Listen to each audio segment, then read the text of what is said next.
Now, Madam President, on another matter, the Senate is considering the 8th and 9th of 12th appropriation measures for fiscal year 19.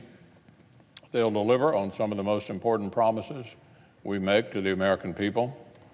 First and foremost is our promise to defend the nation and to meet our obligation to the brave men and women who do so, to ensure that if we send them into battle, they'll be prepared and equipped to prevail. Secretary Mattis and our nation's top military commanders have made their assessments perfectly clear. Our security and our interests are challenged every day across the globe by a wide array of threats, whether nation states or terrorist groups. The destabilizing influences of Iran in the Middle East and Russia in Eastern Europe, the challenges we face on the Korean Peninsula, the security of our allies, and the stability of international commerce in the Pacific. Our leaders have outlined the threats we face and the strategies it will take to check them.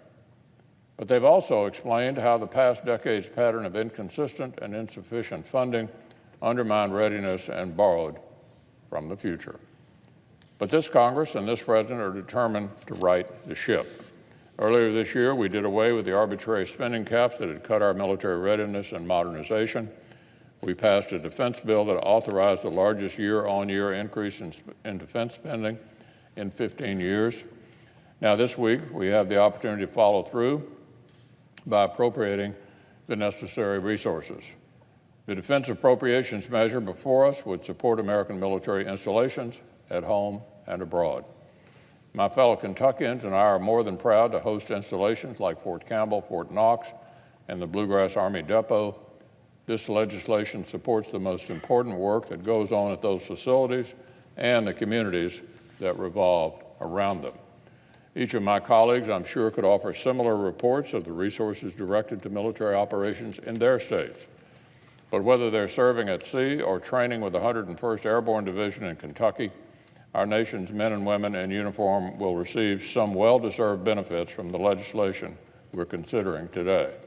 That includes expanded access to on-base services for veterans, billions in new funding for housing, support infrastructure, and child and health services, and the largest pay raise for our military personnel in nearly a decade.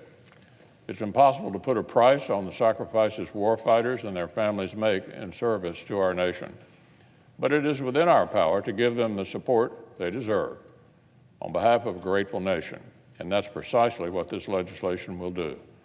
So I want to thank Senator Shelby and Senator Durbin, who led this bill through the subcommittee process.